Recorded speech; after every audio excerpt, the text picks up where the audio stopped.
We would like to share some information regarding the congestion that may occur during the early access period and release of Endwalker. Since the launch of a new expansion is when a large number of players will be playing for extended periods of time, we're expecting far more simultaneous logins compared to usual, of course. Furthermore, following a dramatic increase in the player base in all regions since the summer, we are currently experiencing record numbers of active users and therefore expecting a number of logins that is yet to be seen since the launch of Final Fantasy XIV. Yeah, in preparation for these predictions, we optimized our servers ahead of the expansion's launch in order to increase login caps. On the other hand, due to the ongoing global shortage of semiconductors we have previously mentioned, we were unable to add new worlds before the release of Endwalker. Oh, they were hoping to add new worlds. The addition of new worlds will still be considered as we procure the necessary server machines. As such, there is a high likelihood of congestion that will result in worlds reaching maximum login capacity and lengthening wait times when logging in. We would like to apologize for making this sort of announcement at a time when many of you are looking forward to expansion, as well as for the inconvenience that may be caused by congestion. I mean, we all know, like, I think most people are expecting this. Anyone who gets angry at this happening doesn't really understand how online games work. Like, this is to be expected. I mean, a lot of people say, like, you know, we've been playing MMOs for years now. It's time for these companies to just understand, you know. But it's to be expected. Sadly, it's just how it is. If you can't handle it, wait for 2 weeks and then play. Although we were unable to add new worlds, we have implemented every other measure that was possible, such as replacing the matching servers with higher performance machines, optimizing processes, increasing processing speeds, and raising the number of simultaneous logins. We will further enhance our monitoring of the situation to allow for as many players as possible to log in. We ask for your understanding and cooperation regarding this matter. We also recommend reading through the following information regarding situations that may arise, okay? Login wait times. When a world reaches the maximum number of players that log in, it will result in a login queue for that particular world. One thing that is a bit worrying is that there's so many ways in Final Fantasy to just stay online. Because I noticed when I don't remember what I was doing, and I remember asking you guys, like, how am I still online? I'm not even playing. And it's because I had some window open or something. I don't remember what it was. Keep reading. Oh, they're gonna talk about that? Okay, that's good. Even if the queue does not appear to be counting down, the queuing process is still functioning and will admit players in the order in which they queued. We apologize. Oh, the queue will not appear to be... Oh, so you can't see what the queue is gonna be? We apologize for the inconvenience, but ask that you patiently remain in the queue should you encounter wait times. Note that upon canceling the queue, you will be moved to the back of the queue when re-attempting to log in. Oh, this sucks, but yeah. That's a shame. When a login queue is in place, players on the full version of the game will be prioritized. That makes sense. Free trial characters will be able to log in after... Yeah. I mean... Yeah, if you're on a free trial, like, you should probably just not bother playing after Endwalker is out. Which is understandable. But yeah. This allows us to prioritize our paying customers and will mean longer wait times for free trial users, but we would like to ask for your understanding in this matter. Yeah, I think people should understand. I mean, if you're playing the free trial, that means you're not even playing the new expansion, right? So just play in a few weeks instead. You can see what number you are in the queue, but it doesn't refresh really fast, so it looks like it's not moving. Okay, yeah, that's fine. That's fine. I think just being able to see a number, even if it doesn't update very often, is nice because it gives like a sense of progression, sense of something like that it works. You know what I mean? So that's good. Though we're expecting congestion across all worlds, in patch 5.57, we implemented a feature allowing you to log into a less crowded world within the same data center as your home world. Oh, that's smart. Oh, so you can like straight up visit another one without logging in first. That's good. That's really good. So at least then you have like multiple world options. Open the character selection menu, select the character, blah, blah. While there be restrictions based on the world visit system, you'll still be able to progress the main... Yeah, exactly. So we recommend considering this method. Yeah, no, this is really good. Like, there's actually no real reason to stay on a specific world. So you should just go ahead and pick, you know, the least full one, for sure.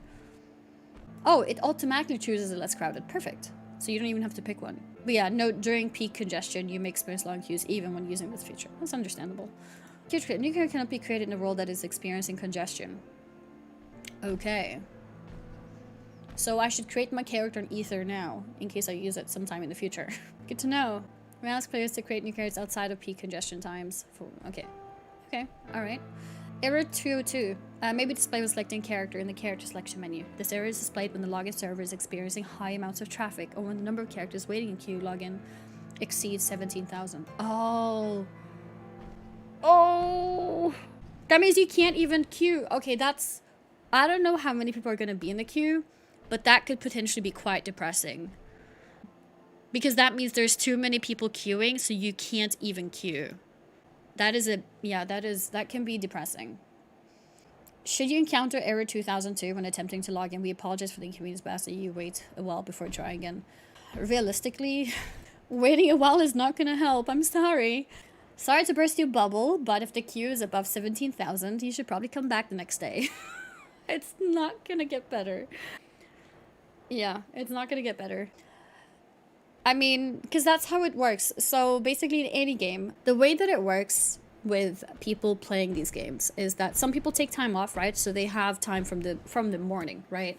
So you wake up in the morning, 8 a.m., and you have a decent chance of getting in. Around 10, 11, 12, it starts reaching a time where most people who are early are in already, and now the queues start, right? On the very first day, it's probably going to be queues, from 8 o'clock, but I'm talking like, a couple days later. So around noon, if you log in, it's probably going to be a few hours queue. And if you hit 17,000 at this point, if you do, this number is not going to go down until after midnight.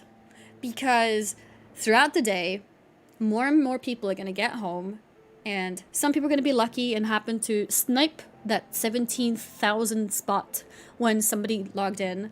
Because it's going to become a thing of like, as soon as one person gets in, a new person can queue, right? So people are going to be stressed out and pressing login like every 2 minutes, trying to get in, trying to snipe that one spot. And that's going to be really stressful, I think, for the servers and for yourself too. So if you hit error 2002, I would say don't even try to play that day and wait till the next day, unless you're a night owl, because queues will probably get better after midnight. After midnight, people who have been up since 8 a.m., some of those people will start being tired, going to sleep. Also, people who were not there since 8 a.m. but been trying to get in since maybe 5 p.m. because of work, school, etc. Around midnight, a lot of those people start giving up as well.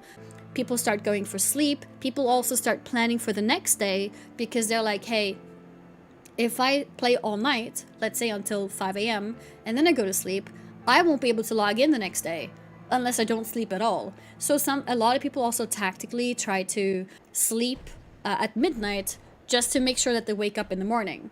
So around midnight, you will be able to log in because a lot of people stop playing to sleep tactically. Sometimes tactically, but also sometimes because of work, etc. So yeah. Jonas with Gobby will keep going for an unhealthy amount of time. Oh, absolutely. There will be a lot of people who will keep on going, but this is a trend that I've seen across like all games. It's always like that. Queues don't really go down until after midnight. For multiple reasons. One, because people have to sleep because of work or whatever. One, because people want to sleep so they can wake up early and get in without queues, like multiple reasons. Around midnight, that's when you start that's when the queues start going down a bit. Before that, you don't really have any chance except being lucky. I would not even try if you reach this. Is it Friday, Annie? It is a Friday, that's true. I still do believe that queues will start going down a little bit after midnight. Maybe not a lot. Maybe more noticeable around 2 a.m. because I do think people will want to sleep after playing the entire day so that they can wake up early the next day to play again. But yeah, it's a good point though. Usually expansions don't launch on a Friday. Usually, I think like with New World, World of Warcraft, and any other games usually that I've seen, it's like midweek usually. So yeah, that could be extended a little bit then. So maybe not midnight, maybe like 2 a.m. will be the more accurate number. That's what I'm doing. Go to bed quite early and wake up at 7 on Saturday. Yeah, I think a lot of people do that. I mean, we'll see. I don't know. I'm just speaking from like my experience with other games. That's how it is usually. But we'll see how this turns out. In order to use congestion, players who are inactive for 30 minutes will be automatically logged. This feature has been updated and has been enhanced from the previous version. As you would like to give priority to those who would like to actually play the game, we apologize for the inconvenience, but we ask for you to log out when you're not active playing. Okay, they're not mentioning exactly what they're doing, but they are saying that it's been enhanced. So maybe this is their subtle way of saying you can no longer just open whatever window that's keeping you online. Now it's gonna properly kick you. Let's see. Wait times for instance content. There is a possibility that certain instance content, such as duties required to progress through quests, may experience congestion. For instance duties required to progress a quest, we have devised methods to stagger player traffic during main scenario progression, and have also implemented a queue system. Good. Queue systems are good. Like queue systems are always good. It doesn't matter how long the queue is, having a queue system is great. And that's why this thing is kind of scary, because queue system is not working after 17,000. Although maybe 17,000 is enough. Maybe there won't be more than that many people queuing. But it does feel a little bit scary. If you start hitting this, it's going to be like, oh, okay. Enough copium. Implicate system in case of, should congestion occur, your number in the queue will be displayed upon attempting to enter the instance. We ask that you patiently remain in the queue as players are admitted into the instance in the order that they join the queue. Yeah, that's good. Instances of the new areas. During the periods immediately after Endwalker's early access and launch, areas added in the Endwalker or visited during the Endwalker main scenario will be heavily trafficked. Of course, in order to allow more players to enter these areas, we will be implementing several instances of the same area. Okay, so like shards, like in WoW. Or layers. Yeah, like layers.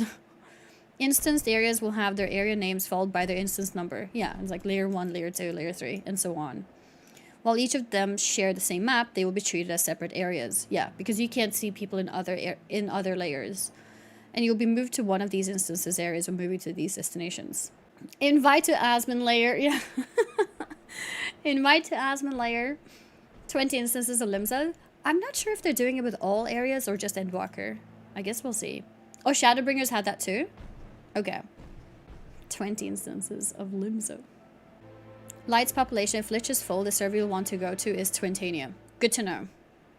I think they said actually if you visit another world server, it does automatically choose a less crowded world within the same data center. So it seems like it should be fine. But yeah, I guess you could also manually just pick it before the expansion happens. Right? Like I could probably just move to Twintania now to be ready. Okay, let's see. Selecting and confirming the instance area. You may choose to enter a specific instance of an area either by traveling to your destination through an entrance from a neighboring area or by interacting with an aetheryte in the area. Yeah, moving to these areas via teleport or return, an instance will be automatically selected. Players can confirm which instance they are currently in through a log message in the chat. Oh, so you can check which... Oh, that's really nice, because this way you can compare with your friends to see if you're in the same layer. So that's really nice. Oh, wait, Scarlet is from Twintania. Yeah, we gotta come say hi to your house. Restrictions in instanced areas. Players in different instances of the same area can communicate with telemessages as normal. However, there are some restrictions, such as being unable to see each other's character in the... Yeah, I mean, this makes sense, because they're different instances. Entering the same instance as area as your party. Yeah, this is interesting. Let's see what they do. Party members will generally move to the same instance area when using teleport to return. However, party members may be split between different instances if the destination instance has reached the player cap. Ooh, okay. As such, players may not always end up in the same instance and may need to select their desired instance either by traveling through an entrance from a neighboring area or by interacting with an aetheryte in their desired area. Yeah, this can be... I don't understand. Can you just pick which one you want through the aetheryte? When moving to the areas via teleport or return, instance will be automatically selected. You may choose to enter a specific instance by traveling through an entrance. Okay, so you can pick... Okay, so you can pick your instance. Okay, so... Alright, so they may put you automatically in the wrong one because the system that they built for this is automated. And if that is the case, you just have to then manually change it to the one that you want. This is confusing. Yeah, no, basically it means that the way that they have built the instances doesn't care if you're in a party or not, right? It just puts you in an instance. And then with higher chance that you end up in the same one, but if it's full, it puts you in the next one.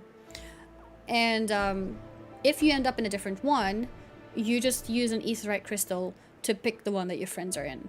And your friends can check which one they're in by typing /instance in the chat. If the instance only have 3 spots and your party moves there, half party will be in another instance because there is no more space. Yeah, so I think it's like from a coding perspective where when you teleport with a party, it doesn't double check that there's enough spots for your entire party and just takes the first, like, let's say 3 people let's say if there's 3 spots left, and then it's like, oh, whoops, 2 people extra. Well, we'll move you guys to another instance. Instead of double checking, like, yeah, is there space for 5 people? No? Okay, we'll move all of you to another one. That's all it is, because you can actually just manually change and get to the instances that your friends are in. So it should be no problem.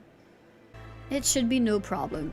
Support services during early access and immediately after launch. Development operations teams will be providing our utmost in live support in order for our players to be able to enjoy Endwalker, the largest expansion pack in the history of Final Fantasy XIV. World and server statuses, as well as any issues that may arise, will be announced through our Lodestone announcements or our Twitter channels, which we hope will be helpful in keeping you up to date with the latest developments. Once again, apologize for inconveniences that may arise from congestion-related matters, and thank you for your understanding and support. I think anyone who's played any online MMOs before should understand this. This is to be expected. If it's something that makes you angry or frustrated or impatient, then just don't play for a week or 2, I would say. Something like that. Because, yeah, it's going to probably be quite rough. Probably going to be rough. There's some good updates here with better AFK kicking. That's good. The Era 2002 is a little bit worrying, but I'm assuming they just simply couldn't make anything better than this at this point. They did increase it, I think, from what I understood, to make it as good as possible in time for Endwalker, and this is what they had time to fix. Moving to other worlds is nice. Wait times for instance content, yeah, that's also really useful. Instead of just an error, like, sorry, congested, you actually get in a queue. That's good. Knowing where you are in a queue is nice. If you see the queue, you can, you know, take that time to go bathroom or pick up food or, you know, something else that you probably forgot to do in the past 6 hours. So that's not bad.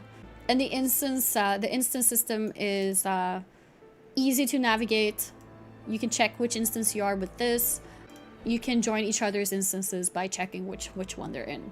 So, yeah. I'm a big fan of layering, but I guess that's what they had to do in the instance capsule, is likely. Yeah, I don't know. I mean, I remember in WoW as well, people were always upset about layering and sharding and stuff like that, but it's the realistic way to make, you know, things feel smooth. I understand people's point of like, oh, but like it's an MMO, you're supposed to see everyone, etc., but I think what's more important is your game not lagging, you know? The important thing is that you're getting through your quests and you're able to talk to NPCs, you're able to press buttons, you know, things like that. So, yeah. Thanks for reading this for me so I didn't have to. Yeah, I'm good. I mean, like, you're welcome. I'm happy to.